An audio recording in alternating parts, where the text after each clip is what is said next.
Louvado seja nosso Senhor Jesus Cristo. Hoje é dia 8 de abril, estamos na quinta-feira, na oitava da Páscoa. O evangelho de hoje é de Lucas, capítulo 24, versículos 35 a 48. Naquele tempo, os discípulos contaram o que tinha acontecido no caminho e como tinham reconhecido Jesus ao partir o pão. Ainda estavam falando quando o próprio Jesus apareceu no meio deles e lhes disse: "A paz esteja convosco." Eles ficaram assustados e cheios de medo, pensando que estavam vendo um fantasma. Mas Jesus disse: "Por que estáis preocupados? E por que tendes dúvidas no coração? Vede minhas mãos e meus pés, sou eu mesmo. Tocai em mim e vede. Um fantasma não tem carne nem ossos, como estáis vendo que eu tenho." E dizendo isso, Jesus mostrou-lhes as mãos e os pés. Mas eles ainda não podiam acreditar, porque estavam muito alegres e surpresos. Então Jesus disse: "Tendes aqui alguma coisa para comer?" Deram-lhe um pedaço de peixe assado. Ele o tomou e comeu diante deles. Depois disse-lhes: "São estas as coisas que vos falei quando ainda estava convosco. Era preciso que se cumprisse tudo o que está escrito sobre mim na lei de Moisés, nos profetas e nos salmos." Então Jesus abriu a inteligência dos discípulos para entenderem as Escrituras e lhes disse: "Assim está escrito: o Cristo sofrerá e ressuscitará dos mortos ao terceiro dia, e no seu nome serão anunciados a conversão e o perdão dos pecados a todas as nações, começando por Jerusalém. Vós sereis testemunhas de tudo isso." Meu irmão, minha irmã, a aparição de Jesus em pessoa entre os discípulos é tão inesperada que eles não podem acreditar. Pensam que é um fantasma. De fato, a ressurreição não é invenção, não é criação de uma comunidade entusiasmada. Foi necessária uma intervenção de Jesus vivo para que eles chegassem à fé na ressurreição.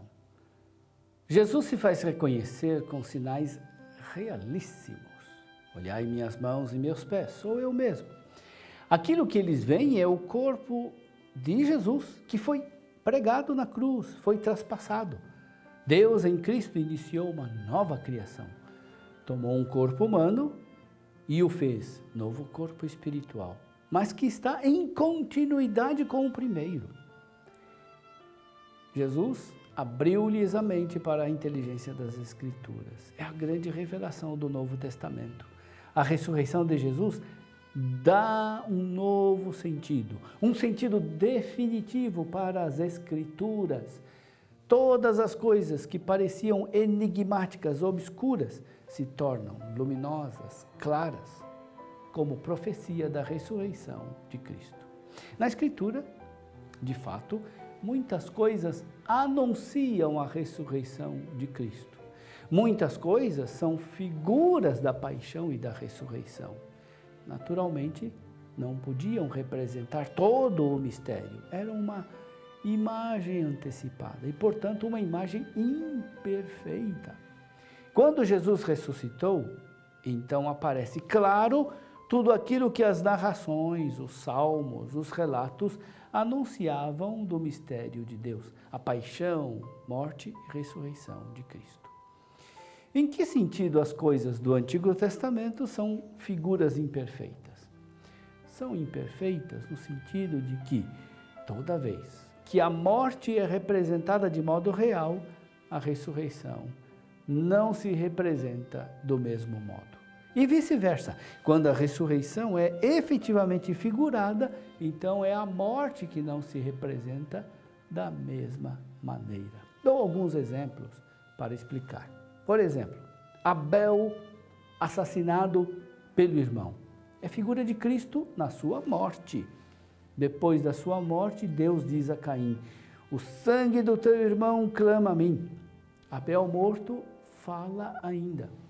Aqui o Novo Testamento viu uma figura da ressurreição de Cristo, mas é uma figura muito pálida. Há algo de Abel que ainda vive depois de sua morte e que clama a Deus, mas Abel mesmo não se apresenta vivo diante de Caim. Outro exemplo, o sacrifício de Isaac. Aqui é a ressurreição que é prefigurada de modo real. Por quê? Depois do sacrifício, Isaac está vivo. Abraão recupera o filho com vida. Por outro lado, a morte não aconteceu realmente. Abraão levantou o braço para sacrificar o filho, mas não mata realmente. O sacrifício é somente simbólico. Também a história de José é figura da morte e da ressurreição de Cristo. José, vivo, acolhe os seus irmãos que queriam matá-lo por inveja contra ele, como Cristo acolhe todos os seus irmãos depois da paixão sofrida pelos pecados deles. José abre aos irmãos as riquezas de um mundo novo, como Cristo abre para nós as riquezas do reino de Deus. Também neste episódio a morte não se verificou realmente. José foi morto simbolicamente, foi jogado no poço como um morto na tumba. Seu pai recebeu suas vestes manchadas de sangue, mas na realidade ele não foi morto. Muitos símbolos ainda representam de modo preparatório o grande mistério da Páscoa. A história do povo de Deus, o templo destruído e reconstruído depois do exílio. Depois desta milenar preparação, se cumpre definitivamente em Cristo o mistério e se iluminam todas as profecias e prefigurações do Antigo Testamento.